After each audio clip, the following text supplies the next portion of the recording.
Welcome to Next to Madison, a podcast to help you live your best life. Hey, welcome back to another episode of Next to Madison. We have another exciting episode for you today. I'm sitting down with a comedian in New York City. We've known each other a while. She recently got married. She hosts an amazing podcast that she's going to tell us about. She's also trying to have a baby and is going through fertility treatments, which we're going to kind of get into because I don't know, some of you may know from other episodes I've done in the past that I did have my eggs frozen and went through that process, and it's crazy and it's brutal, but can do it. And we're going to talk more about that and kind of our views on it, and just have a fun episode. She has a dirty mind. I have a dirty mind. So let's just see where this episode takes us. I'm here with my guest, very funny, hilarious, which is the same damn thing, very talented, Casey Balsham. How you doing? Hi, Madison. I'm so happy to be here. I know, right? Yeah, buddy. Nice to see you. God, so good to see you too. I like that you have like a mic. It looks like there's a dildo on the bottom of it. It's freaking great. Yeah. So when we travel, we can double use it. You know, we're like, we can record stuff and, you know, get a couple drinks in us and play around. Yeah, exactly. Right. You're never deprived from it. No. If I'm on the road alone and I'm recording podcasts, I'm also getting off. So don't worry about me. Yeah. It sounds like kill two birds with one stone, right? There we go. Mm-hmm. All right. So tell us about your podcast though. You have a new podcast that came out. It's hilarious. It's so great. It's called Shady Shit. So tell us about that. Yeah. Well, I was doing a true crime podcast before then, and I left it and kind of still really liked the idea of doing, you know, true crime has such a specific audience, and it's a very specific fan base and everything like that. But it's so wildly popular. I mean, if you look at Netflix, it's like all fucking murder documentaries. You know what I mean? People are oddly obsessed with murder. We love it. We absolutely love it. And so I kind of wanted to do that, but also do it with just like other things that I felt were like weird or off or just anything that could be considered like shady. So like we do murders, we do cults, I did like Aaron Carter because he's just a whack job, you know, so just like anything that feels weird. So it's a nice kind of umbrella to cast over things that are just like interesting to me or ghost stories that people have. Like, so it's just kind of all over the board, but we do try to keep it lighthearted. And, you know, obviously we're not like laughing about murder, but sometimes we do, but in a nice way, you know? Right. Only if the joke's there, right? If you have to make a real smart joke to make it funny. You know, that's what we're striving for. What's what we're aiming for. Exactly. So what's been your favorite topic that you've done so far? Well, I actually I had TJ, Tanile Joachim. Do you know TJ? No. He's a New York comic. He came on, and he was like one of my first like in person. It was still when things are a little like, okay, do we trust each other? So he's got short brown hair? Brown hair? No, you're thinking of a different TJ. Tanile Joachim, he's why can't I think of Haitian? He's a Haitian comic. He's at Gotham a lot. He's at New York a lot. He's around. He does a lot of shows in Brooklyn. Okay. For some reason I wanted to say Croatia because I was just thinking of but I was like Croatia and Haitian, very different. Yeah. Very, very different. But totally. He came on and he talked all about Haitian voodoo and kind of like what that means. Wow. For him. Like it was so interesting. I loved that. I also had these girls on from a podcast called We Don't Know Her. And the one girl has a ton of ghost stories. It was so frightening. I couldn't even re-listen to it. I had to send it in and be like, edit this because I can't even re-listen to it because I was so fascinated. But then afterwards, I couldn't stop thinking about it. I was like so freaked out. It was very, okay. You got to go into it a little more if it's not too. I can't. For you. It was just like, she like everywhere she goes, like spirits follow. And so she's like, they've gotten into like, now she's married with her husband and like, he's seen them, her best friend that she has a podcast with. She's like, it just basically, she's like, even in my car one time, weird shit happened where like I took it into a mechanic and he's like, I have no idea. Where like her car, as she was driving, just started flooding. And she's like, this isn't supposed to happen. And she took it into a mechanic. He's like, yeah, I did it when it was here. I don't know. Like, get this shit away from me. It's just, she's got so many crazy stories of like, just seeing things, feeling things, hearing things. And it was so much that I was like, I don't want this to get on me. And so I had to, Yes, for right? like weeks out loud to like just the darkness, I'd be like, I'm sorry, I'm not open to it. I'm not open to receiving this. I'm not like, I would just like kind of try to like sage myself and be like, Yeah.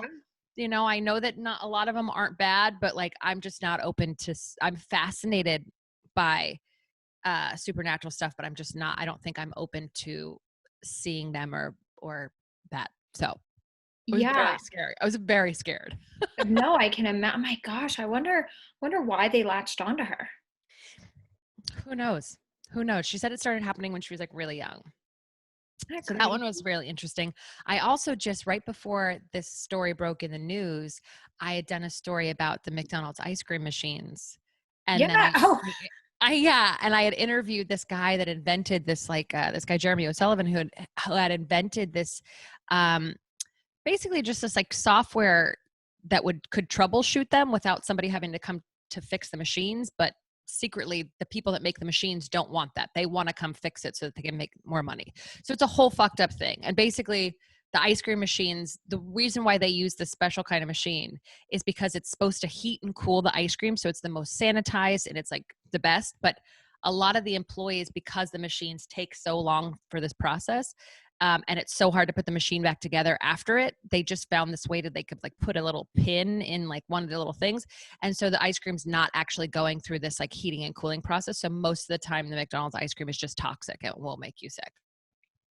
that is insane. I know that whole thing coming out was just It's insane. crazy. Crazy.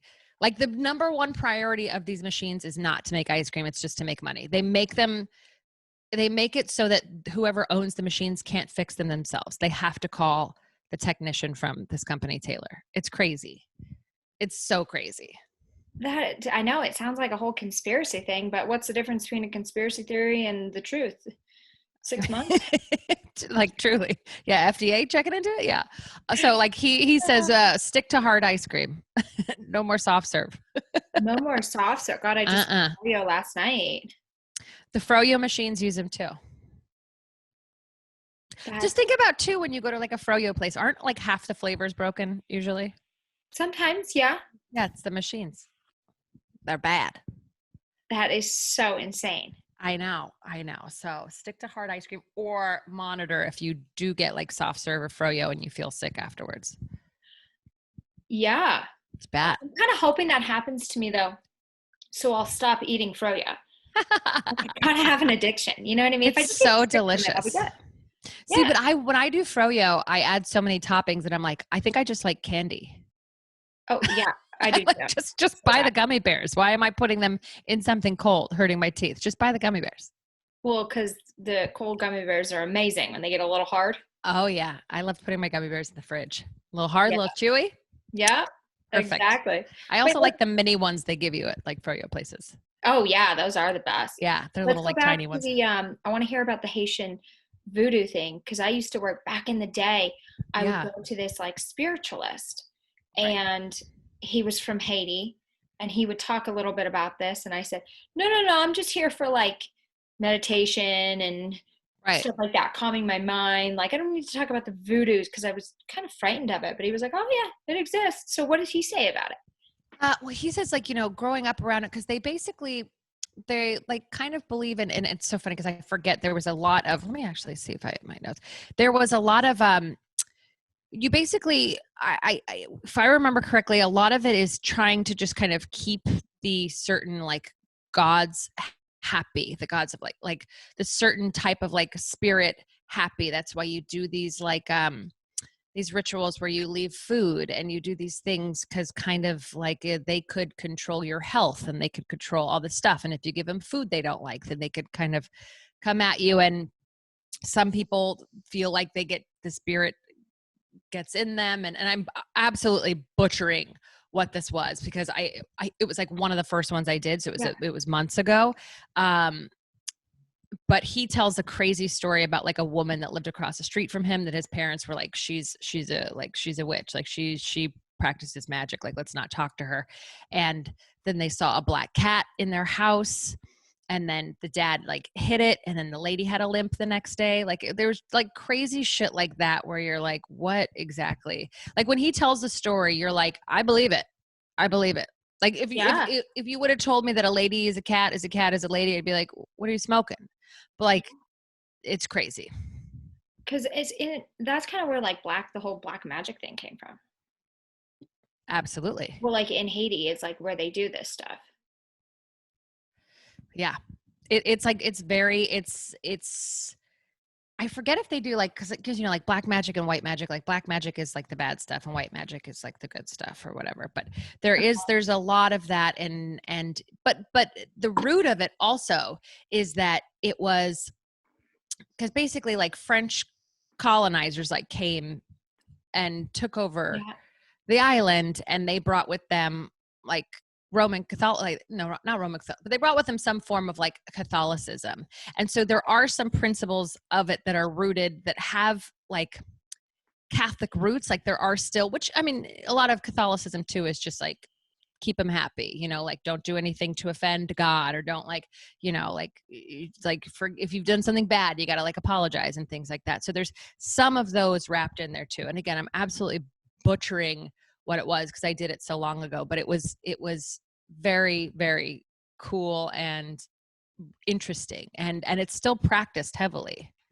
But it's different than what you do in like New Orleans. Like that's like kind of like the Hollywood, because you know how like New Orleans has like voodoo stuff and things like that. Yeah. And that one is kind of like not the real thing. I mean, that's so crazy because you hear about some of these celebrities doing black magic to kind of get ahead in their careers, and you're like, what exactly went on in that ceremony? No, I had a friend. It's so funny too because I talked to Corinne Fisher about Wicca too, because she kind of loosely associates with that as her What religion. is And that Wicca?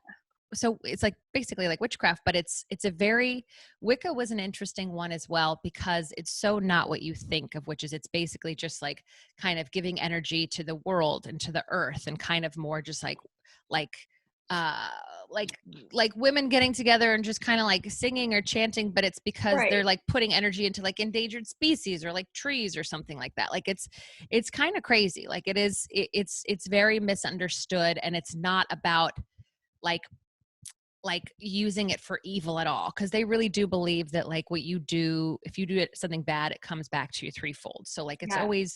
it's always rooted in like goodness and pureness. Wicca is, which is crazy. But I had a friend growing up that was Wiccan, and she told me um and she would like go to like places and like get stuff, and actually like go to the beach and like light shit on fire and release butterflies. Like she was like a full blown witchy lady, and she was so interesting. But she was saying that like white magic is the good kind of magic, but when you cross over to black magic, that's when shit starts happening, because black magic is bad.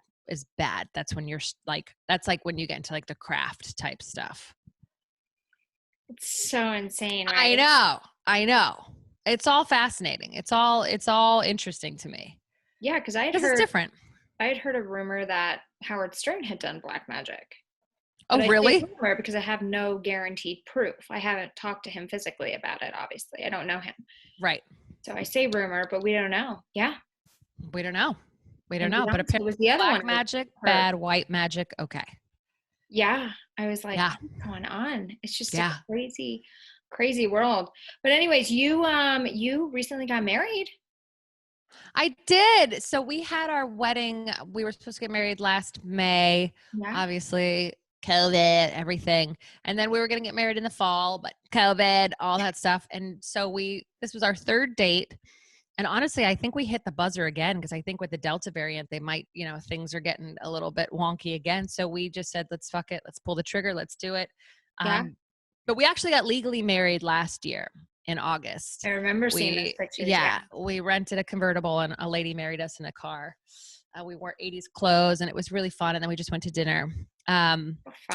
But having the wedding was really special. And I actually I know that this is so backwards and nobody's going to take this advice, but get married before your wedding. It takes the pressure right off of it. Then it's just a fun party, because Yeah, that is we true. saved our vows for the wedding. So we saved our vows. Like we just did written, like basic ones for the actual legal ceremony. And then we saved it for our real wedding. But it was like, it was just a lot less stressful. being like, Yeah. well, we've already been married almost a year. Right. there's So you're like, now there's we're no just gonna party. surprises. We've lived together for 7.5 years. There's no fucking surprises anymore. Yeah, that's right. I forgot you guys had been together so long. How did you guys Well, originally meet? Because he's a comedian too. yeah, well, we moved here as friends. We started dating in New York. We knew each other for like 4 years. We met at open mics. We were Okay. like in the same circle of buds. And he had always mentioned moving to New York because he thought that would be better for stand up because we weren't doing the LA stuff. We weren't auditioning. We weren't acting. And we were just doing stand up. So he had always mentioned moving. And he always was like, I think you and me take it a little more seriously or, Yeah. so he had always mentioned it. So we moved here as friends and then just kind of like immediately started hooking up. And we're like, whoa. Wait, did you guys move it? Did you guys come as roommates then? Yeah. Yeah. We each had our own room. And then he just kind of moved into my room. So then whenever people visited from like LA or our family, we had a whole like fucking bedroom for them when we lived in Hell's Kitchen. Oh, that's amazing. Yeah. And then Amy lived with us as well. So we just like would always just have like our first year and almost a half when a ton of people would come and visit just because they were like doing something for MTV or doing late night or something like that. They would come and stay with us because we had a room and they knew, it was Amy and me and Robbie. So they all knew us from like the Comedy Store and from LA and everything like that. Yeah. So yeah. Yeah. We Uh, like made out the first night we got here, I think. so was there any sexual attraction building before then? There had to have been. Well, we kind of we had a crush on each other. Like we randomly drunkenly hooked up like 4 years prior and then it just didn't work out. Like I dated another guy and then Robbie was like wouldn't date me because he was like still had some like lingering bullshit from like another relationship and I was like okay whatever but and then I was just like whatever and so I just was like and then we were just friends and it was fine for like 3 years. That was like a brief like couple months thing where like we hooked up and then we didn't end up dating and then we just both got over it and then I was just like such a floozy in LA. It was so fun. Just Yeah. mid to upper 20s. Just floozed it up. Even at Yeah. 30. It was so fun. And then came here and we're like, all right, settle down. Yeah, exactly. Well, good thing it worked out, right? I know. I couldn't. I'm so glad I never ended up having to do the apps because I think it would mentally fuck with me too much. And I was planning on it. Yeah. I was because like Tinder had just come out when we moved here, but it was like too many of my friends were on there in LA. So I was like, and it wasn't as big as it was. It was just kind of like, it was just very small and you knew half the people. So it's like, when I get to New York, I will try Tinder. And then we just got here and yeah, just made out and we're boyfriend and girlfriend within a month. Oh, that is adorable. Yeah. And now I don't even like remember when we weren't, now it feels like I don't even remember that we weren't ever like this. Yeah, exactly. Well, if it's meant to be, it's meant to be, right? You know? But at least you guys are in kind of the same field so you can understand Yeah. the crazy lifestyle that goes into this form of the business. Absolutely. You You know? speak the same language. You understand. Right, exactly. Like you get the whole I gotta run out for a spot at 10:30 at night, not the what the heck are you doing type thing, you know? Right. Or you can you can run stuff by each other and help with writing. But it's so funny. I never really dated anyone um seriously that had that questioning of me. Like probably like two of my serious boyfriends were both like not while I was doing comedy. You know what I mean? So it was never like, oh, why do you have to go out? And then anybody I dated while I was doing comedy was kind of like thought it was cool and like wanted to come to the shows or saw Yeah. me at a show, and so it was I never really had to deal with the like, why are you going out thing? But those were also just like kind of casual dating things. Yeah. But yeah, but my major relationships, I wasn't doing comedy. So I never had to deal with that. So it definitely is easier. There's not a single question. If I'm like, I have a spot at 1 a.m. He's like, I'll be asleep when you come home. Be quiet. It doesn't Yeah. matter. Right, exactly. I just Yeah. flashed on, we were doing a show together at West Side Comedy Club and you had this freaking joke and it was so funny. It was about, do you still do it? It was about the bodysuits. Oh, you know what? I recently just bought a bodysuit. And so when I wear it, I do it. But I put it on my album, so I don't do it anymore. But about how my shirt smells like my butt. Never thought I'd have to throw a shirt in the wash because of shit stains. But here we are. We did it, ladies. I know. It Yeah. was so freaking funny. Cause like I Yeah. like the whole bodysuit that it kind of stays in, but like I won't buy the one that goes up my asshole. No. I have to That's buy like aggressive. a full butted bodysuit. Yeah. And they're like, oh, but the butt lines. I'm like, yeah, I'd rather have the butt lines than a I don't shirt care. up my ass. Yeah. Because I have friends that are like, yeah, I don't wear underwear with them. And I'm like, what? What? I I know, right? Yeah. And I hadn't worn one in so long. And I found this one at like this cheapy store when we were just in Mexico that I've worn now like 7 times. I think I wear it every other day. Yeah. But it's very silly because I like have that and I like almost bought wide-legged jeans the other day. I was like, I'm wearing a bodysuit and wide-legged jeans. This is the exact same outfit I wore like my first day of 7th grade. Like we're Yeah. like the style is the fucking same. It's so true. It just like comes around. That's why I'm afraid to get rid of clothes now. I mean, I always do, I but know. I'm like, I have I to, should hold yeah. on to this shit. I know there's certain things that I'm like, oh, because there are certain things I'm like, oh, I had that already. But I'm like, you know what? I know. It's okay. I'm training myself that it's okay to get rid of like H&M sweaters. Like it's H&M. Like you can get rid of it. You don't need to Yeah, save it. that's true. I have such a hard time parting with things, but then I'm too overwhelmed when I get dressed. I'm like, ah, I too many colors, too many things. Like I wish I had 20 pieces of clothes, but I'm like also I can't stop shopping. Yeah, right. It's a problem because, well, you feel good when you have good clothes, and then you're like, Yeah. "Oh, I think I need more." I know, but I like just got rid of a bunch of shit that I saw on somebody else, looked cute, bought it, have worn it once, and then I've looked at it and been like, what is this? What was it? What is this for a child? Like this is like dress that this influencer I follow got from Amazon and it was like super cute on her, but she's probably only like 31. And I was like, oh yeah, this isn't like, and I showed it to my friend. She's like, are you 7? Is it your birthday? Like, it's Yeah. like pink and light blue flowers. I'm like, what the fuck? And then just like this other kind of top that every time I put it on, I'm like, what do I even wear with this? I buy these things and I get them and I'm like, this is not for me. Yeah. But then I keep them because I feel bad that I bought it when it's like, you can just get rid of shit Yeah, you can. I mean, I get rid of too much shit. I feel like every month I'm giving away a bag of clothes, and I'm like, I don't even shop. Where's all this shit coming from? I'm all having the new time. clothes by the time I'm done. I know. I'm like constantly, I go on Poshmark and I try to sell it too. So I'm ready to be done with it, but it stays in my house. So every Yeah. couple of months I go through and be like, let me try this again. And then it goes back in my closet and then the cycle just repeats itself for 3 years. Wait, how's Poshmark work for you? I've never It's done. okay. Like you have to literally work it like social media. Like you have Oh to, you like God. put pictures of your clothes up, you put prices, people try to lowball you. You'll put like a nice piece of something up and they'll be like $5. You'll be like, bitch, no. Like that costs like with shipping, I would make 30 cents. Like it's not even worth my walk to the post office. But you really have to go on and like follow people and comment and like and share their clothes to like get followers so that people see your shit. But there's people that like do it as a living. Like they You probably just do? go to like Goodwill or something and buy a bunch of stuff. And then they take pictures of it on them all styled up.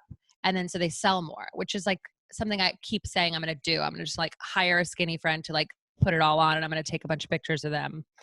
But who has the fucking time? I mean, Who seriously, has I the could barely fucking run my time? own social media. That's what I'm saying. Yeah. Yeah, it's But just like it's insane. it's insane. But I do notice every time I go on Poshmark and play the game for like a week, I'll sell shit.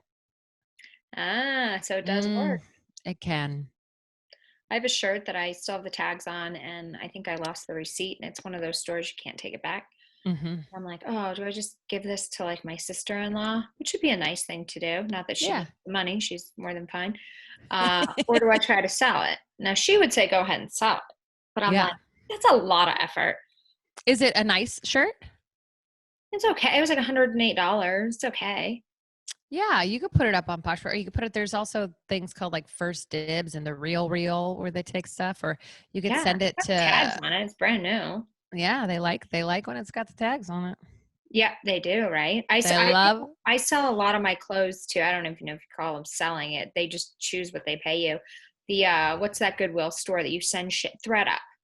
Oh, that's what I was gonna say. ThreadUp. Do they actually ever pay you? Because I feel like somebody told me like they They won't do. pay you. They Well, do, they but I guess they maybe lowball it a little bit. But I'm just so happy to probably. get rid of these things that I'm like, Yeah. I'm happy with. I think what my last package I got maybe like $150 or something like that. That's not bad. Do they give you back the stuff that they didn't want or they just get rid of it? They donate it, so That's it's perfect. perfect. Yeah. So instead of like when I was moving out of New York temporarily, I had all Yeah. the clothes and it was COVID, and they're like, oh, we're not accepting new packages because of Mm-hmm. this whole thing. And I was like, I'm not putting this shit in my storage unit and waiting for you to get your shit together to figure out how No. to sanitize this crap, even though there's nothing on it. Like, Yeah. so I just went down to the Goodwill and just gave it there. Yeah. Like, I just want it gone. Yeah. Yeah. I have one in Long Island City, but sometimes I feel bad because I'll give him something with like a stain and a hole. I'm like, just throw it away. Like nobody wants this. It's I know. okay to just throw away shit that actually just doesn't work anymore. Right. And there's certain things you cannot donate that you should never donate to the Goodwill, though, which is panties, sex toys.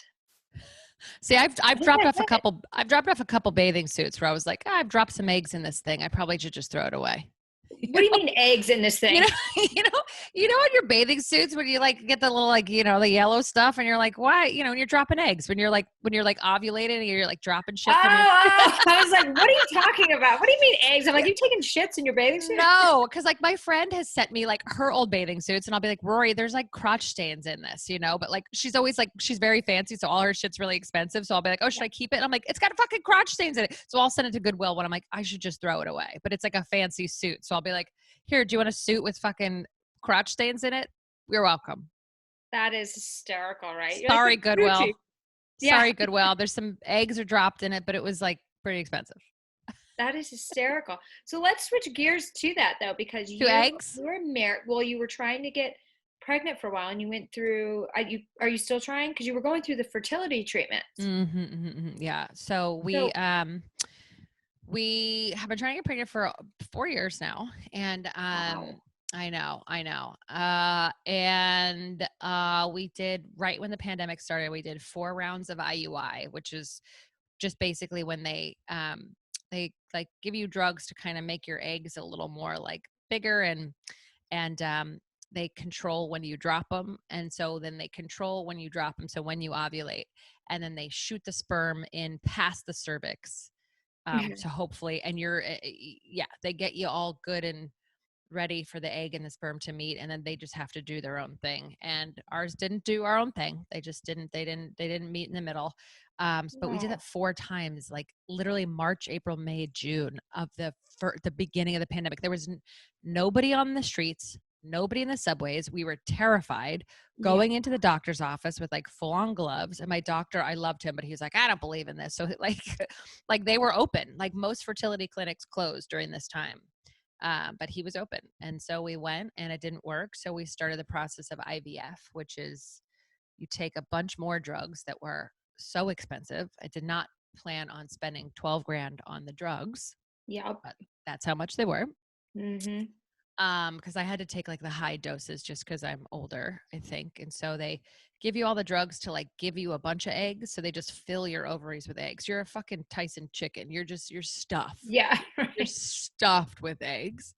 And then they do an egg retrieval, which they put you out for. And then they see how many eggs you get. And then they take a sperm sample, and then they put the sperm in the eggs, and they watch it for a week, and then they tell you how many embryos you got. So we had 11 eggs, 7 got pregnant, but only 1 stayed pregnant. So 6 were not viable, which means that had I been able to get pregnant on my own, I probably would have miscarried a lot. And he's like, it's genetics or it's egg quality. So, again, I'm old and I've drank a lot. So I'm trying to, I need to do some kind to clean it up a bit before I do the next one. And which basically means you can't eat or drink or do anything fun. So that'll be silly. Yeah, but it's tough. But yeah, it's like, it's so expensive. You got to kind of throw everything you have at it. Yeah. And then so you then you take a bunch of other drugs, and then they implant it in you, and then you wait for 2 weeks and you go crazy, and then you take a pregnancy test. And so we only had the one guy, so we put him in there, and it didn't end up working. And we were very sad, but it's kind of like if you read the odds on it, I didn't feel pregnant. Like as it was happening, I was like, I just don't feel it. I didn't have any bleeding. I didn't have any cramping. Like it felt like nothing. Like it felt like, but it was a genetically perfect embryo. That is one good thing that like with if you freeze your embryos, if you don't do a fresh transfer, because if they would have done a fresh transfer, they could have transferred 2 of the ones that were never going to make it anyway. So at least with like freezing and genetic testing, we knew that this one was good. He was good. So they could tell you the sex of it already. Like we knew it was a boy. Mm-hmm. Oh my Yeah, I gosh. know, which is kind of crazy because then you start like attaching it and you're like naming and Oh stuff my like that, gosh. which you can't, which you can't do.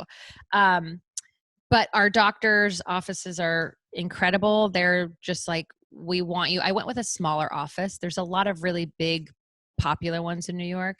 I Yeah. went with a smaller one, based from the guy that did our IUIs, my doctor, because it was so at that point, it's so overwhelming to look at where to go. Yeah. Like there's just too much, and the internet is just fucking crazy. It's just people speaking like fertility language too. It's always like TTC, BFN, like all these fucking things. And you're like, oh, I don't even, it's just so much that we went to this guy and they're basically like, hey, we'll cut all the prices in half. Like, let's do this again for you. Like they kept drugs for me. So they saved me I have about $10,000 worth of the drugs that I need for the egg retrieval that they just kept from Oh. other women whose insurances covered it and they were done. So they would donate it or samples. So they gave me a ton of drugs, cut the prices in half. Like they're really like, we want to make this, we'll do whatever we can to help you. We want you guys to be successful. Oh. So yeah. So we're going to gear up to start the whole process again and hopefully get a couple more embryos so that it's not just like one shot. Yeah. So that's amazing though, because I froze my eggs Yeah. and I got an okay amount, right? Mm-hmm. And I'm like, you know what? I'm done. I'm good. I don't want to do. They said they were healthy, but it's like when I go to use them, are they going to actually work? That's Yeah. the scary I, part. Yeah, it is like I feel like they always do suggest like doing 2 rounds of egg retrievals just to up your chances. Because yeah, I thought 11 was like I didn't know that women were getting like Shouldn't be 30 and 20. Like I thought when they're 11 was younger. that's what I'm saying. Like I thought 11 was good. And Yeah. then you realize that like with every single part of the process, your numbers decrease. So 11 eggs equals 7 impreg 7 pregnated So when they impregnated took out, embryos, 1 that stayed pregnant. So it's like so when they took out the eggs, did they say they were all healthy, or they weren't sure? They had to test them. no, I think yeah, I think when they take about because I had probably because they fatten them up and they look because when your eggs come out they could be over matured, they could be under matured, so they have to make sure that the egg is at the right stage of what it needs to be in. Because Yeah. when you're so basically when you start the egg retrieval, you like go on the pill first to kind of get everybody back to the same starting line, and then when they give you the drugs they hope that they will like all kind of grow together, but some of them do get bigger, some of them never get there, and so you just have to like when they were putting the wand in me, it looked like I had about 30 eggs in there, but only 11 ended up being at the right like maturity level to impregnate. Okay, Yeah. gotcha. So that's what they were able to pull out.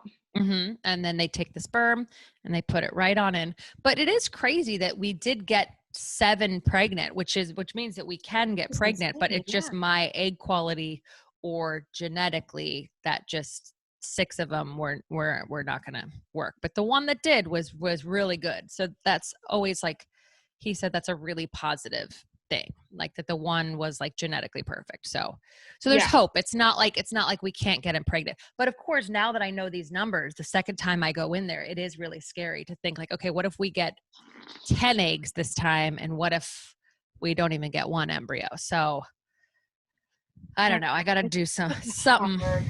some kind of egg diet. So how does this mentally taken a toll on you? It doesn't feel real. I'm doing a whole show about it. I'm doing like I'm making it a comedy show, of course, because this is what we do. Yeah. Um, but it doesn't feel real. It just kind of feels like it's not happening to me. Like it all just feels like something that I'm talking about but not living. It Yeah. just you have to I think I'm just so clinically sorry, my eyes I've got these fake lashes and I swear to God they burned me. Um Yeah. I know they're not supposed to and everyone's like those are not good and I'm like well, I'll keep getting them because I feel pretty. Yeah, right. But I think I've just removed heavily from the emotional part of it because it Yeah. didn't feel real. I mean, I felt exhausted on the pills. Like when I was taking like 16 pills a day and shots in my ass. Like it was a lot. I had an estrogen patch. I had to stick estrogen pills inside of me. It was wild. So I felt tired and I felt, not myself. Yeah. But again, like after the transfer, I just knew I just didn't feel pregnant. So I just kind of like I had already, and just because if you read like the odds are so bad that I just kind of was preparing not to be successful on the first time. I was just trying to protect myself. Right. No, Yeah. it's true. But gosh, that's got to be such a hard, just a draining and hard Yeah, because thing. everybody gets fucking pregnant. Everybody's pregnant. When you're trying to get pregnant, I took a day job for a couple of months across the street from my apartment, across the street. I got off of work one day and walked back across the street to my house, like during the middle of this process, 5 pregnant women. 5. Oh my In gosh. this in the span of across the street. They were surrounding me. They might as well have been just like, I might as well have been like in a circle and they were all hitting me with their fucking stomachs. Yeah. Oh They my were, gosh. That's and gotta be. I know. I was like, this could be a sign that it's like around me or whatever, but Yeah, I know. It's tough. yeah. But good for you for not giving up. You know what I mean? Yeah, we'll get a baby. We'll get one. Oh, yeah. Yeah. Yeah. And if not, I got a nephew that I've got to be part of, like, got to be around pretty much a lot when he was little and just got to go spend time with him. Yeah. But I think it'll happen. We just, I I'm gotta gonna say some just prayers for you guys for sure. thank you. You Yeah. know? Yeah. So And for you, when you decide to unfreeze, I know. unfreeze and impregnate. Exactly. Right. I know my friend told me she had gotten it done before I did, like in early 2019. I did mine in later 2019, and she's then taken a new job where she had to go Yeah. get all her financial licenses, and for passing it, she got a big bonus given to her, and she was like, "Yeah." And I go, "What are you gonna do? Like, you gonna buy some? What are you gonna buy? Like, I mean, like invest in?" And she was like, "Oh, I'm actually gonna freeze more eggs." And I'm like, "What? Why would you do that? You already have it." She's like, Yeah. "I just want to up my chances." I was like, "Oh my gosh, that's insane. You're going through that process again." You just never know. Yeah. It was I know. brutal. And the thing is, like, when you freeze your eggs, you go through that process alone. So that was Yeah. really weird too. But it's a lot shorter. It's Yeah. 10 days and you're done. But then the Yeah. aftermath for me was like the depression I had never fucking seen. Really? It was only lasted about 2 months. Oh yeah, you didn't even feel like yourself. Like certain things would happen that normally you would be like, yeah, that kind of sucks, but like You were maybe I'll still be like bummed super for a night, but you're good. hormonal. Oh Yeah. my gosh, you would cry and you would feel like it was the end of the world, and you're I like, also was like super just uncomfortable for like a week. Like my stomach was just all distended and I was like, ugh, yeah, I felt gross. I felt gross yeah. afterwards. I know it's such a weird process that people go through. And like for me, it's like I've had most of my high school friends and college friends have not had trouble getting pregnant. Mm-mm. And I'm like, you guys realize how fortunate you are? Mm-hmm. Like because Mm-hmm. it's so many people struggle with this and there's no guarantee. Like you guys are really like definitely say some thank yous, blessings, you know? Absolutely. And there's only really like 2 days a month you can get pregnant. Isn't that crazy? Mm-hmm. I Yeah. know it's always when you're not trying to get pregnant that you're, if something happens and you're a little naughty, you're like, oh, you know what, I should go get some plan B. And the truth of the matter is, you probably never needed it. No, I just think about, all the money wasted. Me being like, I hope I'm not pregnant. It's like, I couldn't. I was, No. mm-mm. Yeah. But there's also like, it is crazy how many things affect you that we don't even know about, things that we've just been ingesting since we were little, like within our soaps and our perfumes and our deodorants and candles and everything, all these things, that include all these like, endocrine disruptors that are like severely affecting fertility, plastic, everything. Like you can't, it's just like you should never microwave something in a Tupperware that's plastic. No. Yeah. Plastic water bottles, like all of the shit. It's so much that like literally everything in the world is just like tells you how it's going to affect your body and how your body is going to reject a baby. Like it's fucking terrible. I'm surprised our population hasn't declined. I mean, the birth rates are going I down. think it's going to. There's like Yeah. scientists that say that we could be like everybody could be infertile at a certain point because of plastic. Okay, that's And scary. That's like I end of world know. times right there, I right? know. I mean, obviously she's more doomsday. And I did read about her because she was on Joe Rogan's podcast, which I don't listen to, but I was interested in this plastic infertility debate, and it's terrifying because it's in everything. She's basically like, Do you think if they're you're, doing it on purpose, or they just didn't know? I think just plastic is, they just use it for everything. Oh my God, I know. it's I know. freaking She says like something within like the next like 20 years, we're all going to be infertile. Ooga. 20 years. We're So not going to be grandmas. no, Our seriously. kids can't have kids, but it's crazy. It's crazy. I know. It's just it's a scary, scary time. I know. Sometimes you got to just sit back and just say, you know what, whatever's meant to be. Like I just got to keep going on the Yeah. path going down, and if it's meant to be, it'll be. Yeah. Because it's just like there's so many scary things out there that you read, and you don't know anymore with the internet what the truth is and what's a lie. No. You know, everything's No. presented as the truth, and you just Well, don't know. and if you want to find something, you'll find it. If you want to find an article that it says actually monkeys started COVID, you'll fucking find it. You know? Yeah, If you want to find an article that says do drugs and drink while you're trying to get pregnant, you'll find that article too. I know. You know, you'll Find what you're find looking for. find any article you want on the internet. Somebody will have written it. They'll find some quack doctor in Florida to confirm anything. Yeah, I know. It's a scary freaking world. It's crazy.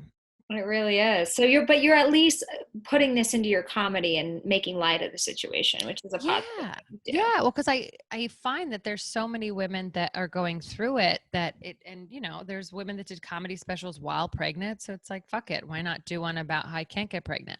So, Yep, and absolutely. just because it just seems like it's something that a lot of, that there's also like, it's never funny. Like if you follow these accounts on Instagram, it's always just so sad and so like doom No. and gloom. And because it's heavy and it's hard, but it's like there's gotta be, I've gotta look at this a different way for myself or I'll go crazy. So I just thought it'd be You an have to. interesting thing to do.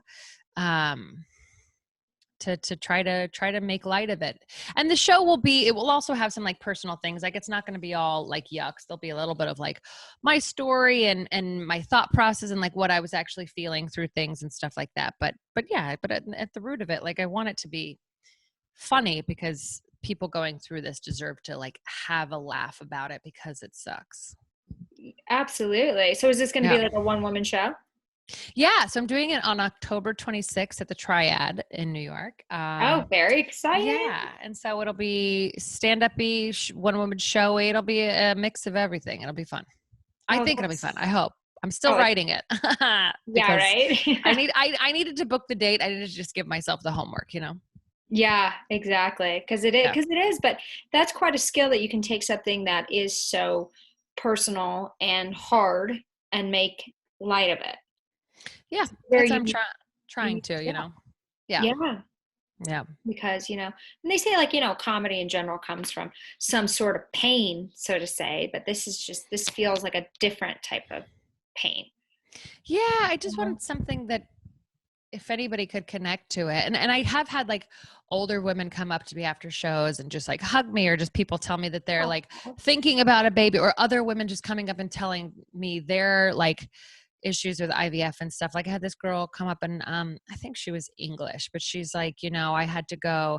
She goes, they wouldn't do IVF on me in England. They said I was too overweight, which is like fucking rude. She wasn't even like she wasn't big. that is She was insane. like she probably was like a size 14 normal lady. Like, you know what I mean? Like Yeah. she was not somebody that like was morbidly obese or looked unhealthy in any way. She was a woman who looked like a woman. And they said in England, they were very mean to her. They told her that it Oh, wouldn't be successful. They wouldn't do it. So then she went over to like a Budapest or no, she went to Prague, I think. And I think she yeah. said somebody else told her that there too. So she's now doing it in New York. Cause yeah, there's all these like clinics overseas. There's these like clinics that you can do it cheaper in like Europe and stuff like because we considered that we're like I guess if this doesn't work we'll have to go uh do it in like Prague or Vienna supposed to have a good one Mm. but we luckily like I said with the help of my doctors cutting prices and we actually had a couple very close family members and friends chip in to help us pay for the second round. It was very Oh, kind. Like we were both like stunned. Yeah. oh, that is We so. Yeah, we had two people give us a nice chunk of money to say we want to help you with the second round. It Oh was, it my was gosh. insane. We both were like, we were almost laughing because we're like, how is this? How are people so kind that like you I wouldn't know. suspect? Yeah. Yeah. Oh, that is amazing. Yeah. Yeah. It was, it's nice to kind of go into it with at least not that stress. Cause it was like, it was like $40,000 the first time, you know, Oh, I don't have that laying around, and we paid off a wedding. I know. Yeah. We didn't work for a year, Yeah, right, exactly. you Like, it's know, insane. it's crazy. So we're lucky that way. And so I just got to do the work on my part, you know? And when do you think you'll start the next process?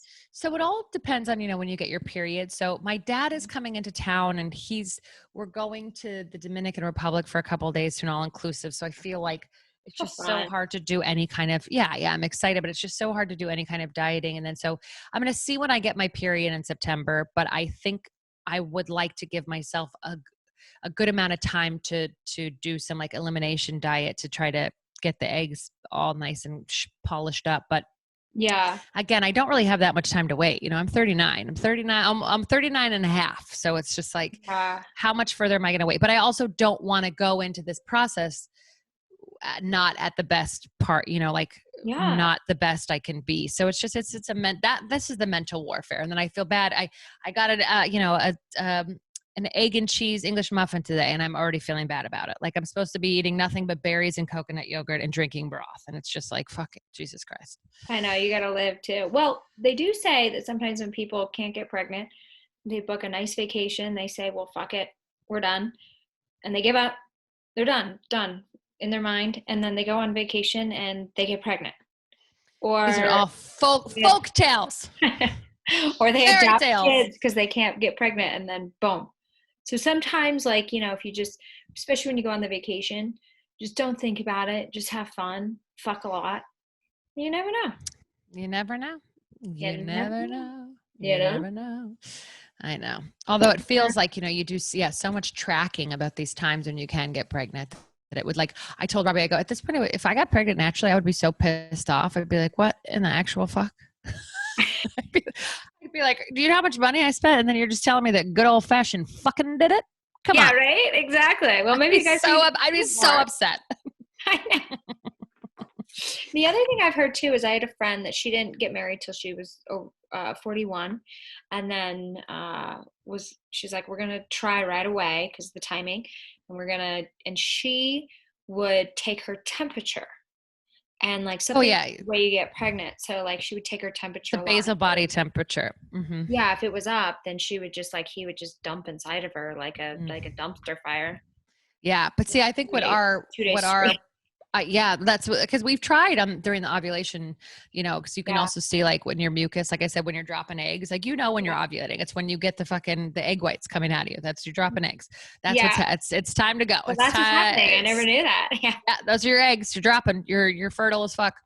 Yeah. So, um, we don't, Robbie's not swimming, they're not even getting up to the girl, and then the girl is not at her best quality, so that part for us was not what was happening, because like I said, Yeah. even when we made them not swim, we basically just put them right next to the egg, they were still like, that's a lot of work, so they didn't go in. Yeah.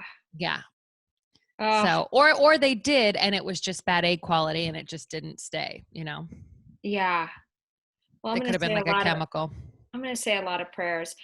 Even though I'm like, I would consider myself religious and a Christian and blah, blah, blah, blah, blah. Yeah, Like, I don't pray enough, but it's I funny know. when I do pray, shit works. And I'm I like, will take your I need prayers. to do this more often. So I am going to put you in my prayers tonight. Thank you. I'm going to start praying a lot more because it seems to work. It's Okay. really unbelievable. Well, get me a baby, Madison. I will. Get me Yeah. twins. I You want to got just pregnant, you better give me credit because I'm going to be praying hard for you. I'll name one of the kids Madison. Boy or girl. You It's should. okay. Or I should say when you get pregnant. Exactly. These prayers When are I work. get pregnant. When I get pregnant. Yeah, exactly. Yeah, oh my gosh. Well, that's great though. But you guys aren't giving up. You guys are a good loyal bond. You're in this together. Yeah. Your career seems to be like going in the right direction and taking off. His career is going in the right direction. You know, I think you guys are going to be in a good spot.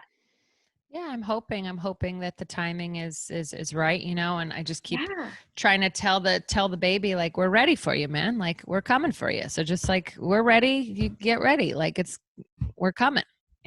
Exactly. So And are hopefully you they guys going to listen. bring it to the comedy clubs and all that? I mean, I'm sure we're going to have to at some point, Well, I'm sure there's going to be nights where it's like, sorry, you don't get to sleep tonight. Mommy, daddy working. yeah. No, it's true. It is I'm sure true. there's going to be some overlaps because fucking childcare and all that stuff is a whole other cost and everything. But yeah, we'll figure, we'll cross that bridge when it comes. But yeah, I'm sure Exactly. there's going to So be times when the baby so will how do come. you think your comedy might be affected when you do have this baby? Oh my God, I haven't even thought about it. I mean, I know that I'm sure at the beginning, just when a baby's first born, you just kind of go into like a black hole and stuff like that. Cause I watched my sister just kind of, you just like, you don't Yeah. even know what day it is. You don't know where it is, you don't know or Right. where you are. But yeah, I think, after trying for so long, I would hope to just be able to like enjoy that time before, and that's why I want to get this like kind of like special out. Like, I want to have done Yeah. a couple things that I wanted to do, and I've done a lot of stuff I wanted to do, but yeah, I haven't even really. I'm sure now I'll be a comic that tells jokes about a kid, which is just the natural progression. But hopefully, after Which are I funny come, yeah, and thanks. relatable. Yeah, I have. Hopefully, when I come to after giving birth, I'll be able to figure out how to get back on stage. Yeah. Well, that's exactly right. Because that's not going away. You just have to adjust accordingly, like Yeah, Christine Meehan did. yeah. They still get up all the time. Yeah. Yeah. You just make it work and have fun. If you love it and you're in it to win it. Yeah, you make it work. Yeah. Well, that's Yeah. exactly right. So, tell us, like, before we go, like, where people can find you, where they can Oh download yeah. your podcast. I'm gonna go binge listen to all your episodes. Oh, I you're love so that shit. nice.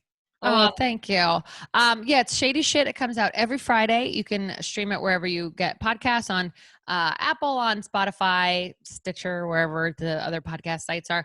I'm at CaseFaceB on Instagram, CaseFaceb. And I'm about to make the announcement for the show on October 26th. The link is already up on the Triad Theater, TRIAD. It's on 72nd. It's a really cool little space, just like it. Yeah. a very pretty like 100-seat theater, and there'll be 2 shows, and yeah, so I'm going to make the announcement soon, but the link is already up on their website, and that's kind of the October 26th. I'm in Fairfield, Connecticut on October 2nd, and I'm in somewhere else in Connecticut sometime other in October, and I keep forgetting the date. So, but I put everything on Instagram, so do that. Okay. Yes. I love it. Well, I'm excited for you, and I am going to be saying prayers for you. Thank you. And I'm just sitting here, I'm sitting here going, it's gonna work. It's gonna work. It's gonna work. It's gonna work. We're coming. Get ready. Get ready, Yeah. baby. And I'm you will on my have a kid way. named Madison. And I'll have Even a if kid it's a named boy. Madison. Like, why is your son Madison? It's a I long made time. I Sorry. made a promise to God. Yeah, that's exactly right. She talked to God for me. Yep, that's exactly there you go, And right that's what there. happened. Yeah. Well, thanks so much for Thanks for coming having on me. and sharing your very personal journey. I know that's not easy, but I Thanks. appreciate it, and I'm sure all the listeners do as well. And if you guys have any questions about fertility and the process, like, please feel free to reach out.